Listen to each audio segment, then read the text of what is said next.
큰맘 먹고 시작한 우리 집 리모델링. 모든 게 잘 될 거라고 생각했는데 어느 날 갑자기 2천억 원을 더 내라는 고지서가 날아온다면 여러분 기분이 어떠실 것 같으세요? 정말 황당하겠죠? 오늘 경기도 수원의 한 대단지 아파트에서 실제로 벌어진 바로 이 이야기를 한번 자세히 들여다보겠습니다. 이곳은 경기도 수원의 한 대규모 아파트 단지인데요. 거의 2천 가구에 가까운 주민들이 낡은 우리 집을 멋지게 바꿀 수 있다는 꿈에 부풀어 있었죠.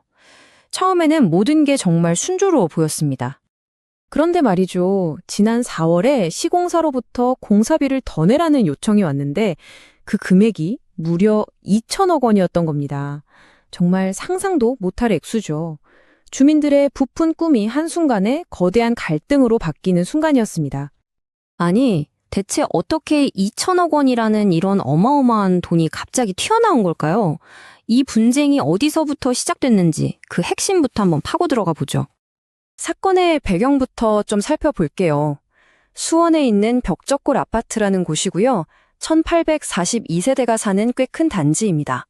지은 지 29년이 다 되어서 리모델링을 추진하게 됐고 시공사로는 대우건설이 선정됐습니다.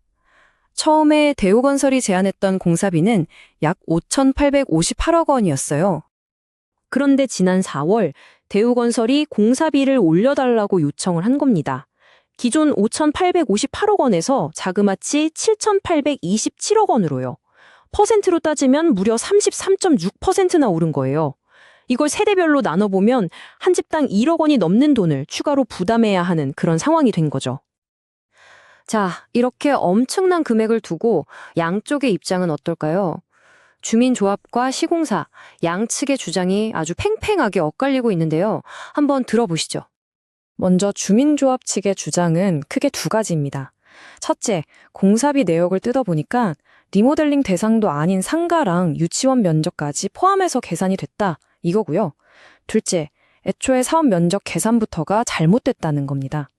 반면에 대우건설 입장은 이렇습니다. 요 몇 년 사이에 자재비가 너무 올라서 어쩔 수 없었다. 그리고 면적 차이는 아주 작은 부분이라 전체 공사비에 큰 영향을 주지 않는다는 거죠. 조합장님의 말에서 주민들이 얼마나 답답해하는지가 그대로 느껴지죠. 아니, 공사의 면적을 우리가 넓혀달라고 하면 돈을 더 받을 거면서 왜 면적이 줄어든 건 계상에 반영을 안 해주냐. 도대체 기준이 뭐냐는 겁니다. 투명하게 근거를 보여달라는 거죠. 반면 대우건설은 외부 요인을 강조하고 있습니다. 원자재 가격이 폭등한 건 우리도 어쩔 수 없는 일이었다. 이건 건설업계가 다 겪는 어려움이다. 라고 항변하는 상황입니다. 이렇게 양쪽 입장이 팽팽하게 맞서고 있는데 왜 이렇게 깔끔하게 해결이 안 되는 걸까요? 사실 이 지점을 파고들면요. 우리나라 제도에 아주 결정적인 허점이 드러나게 됩니다. 자, 여기서 정말 중요한 포인트가 나옵니다. 이 표를 한번 보시죠.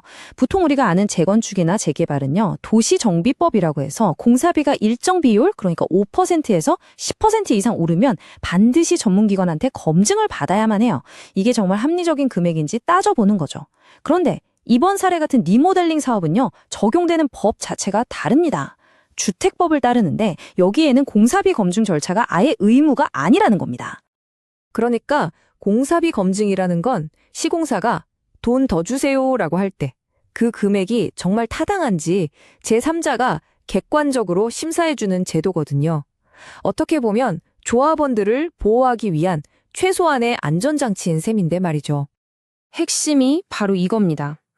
벽적골 아파트 주민들은 수천억 원을 더 내라는 요구 앞에서 이게 타당한 금액인지 법적으로 검증받을 방법이 그냥 원천적으로 막혀 있는 거예요. 바로 이 제도의 사각지대 때문에요. 아니, 법이 이렇다면 주민들이 기댈 수 있는 곳? 바로 관공서. 그러니까 수원시청이 나서서 좀 도와줄 수는 없는 걸까요? 법이 보호해주지 못하는 상황이라면 행정기관이라도 나서서 중재를 해줘야 하는 거 아닐까요? 이 갈등을 풀어줄 중재자가 과연 있기는 한 건지 한번 알아보겠습니다. 수원시의 입장은 아주 단호합니다.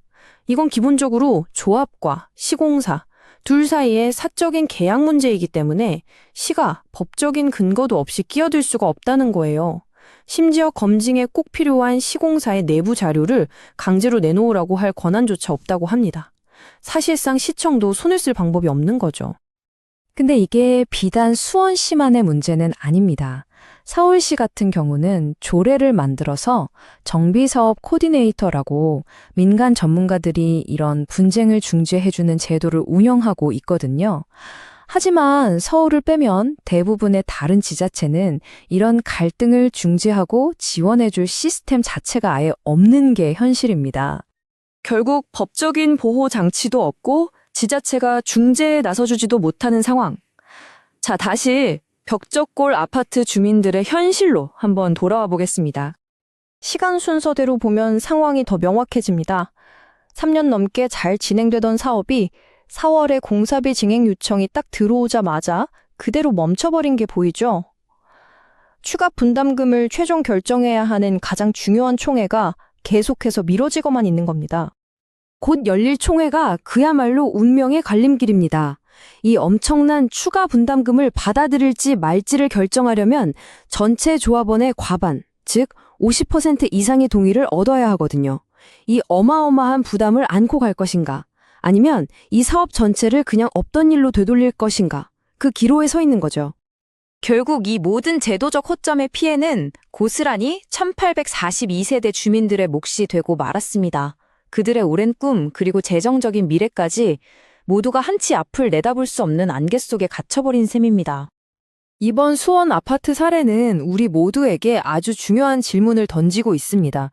이렇게 건설비는 계속 오르는데 법과 제도가 그 속도를 따라가지 못하는 상황에서 그 사각지대에 놓인 평범한 사람들은 과연 누가 그리고 어떻게 보호해줘야 할까요? 우리 사회가 함께 고민해봐야 할 문제가 아닐까 싶습니다.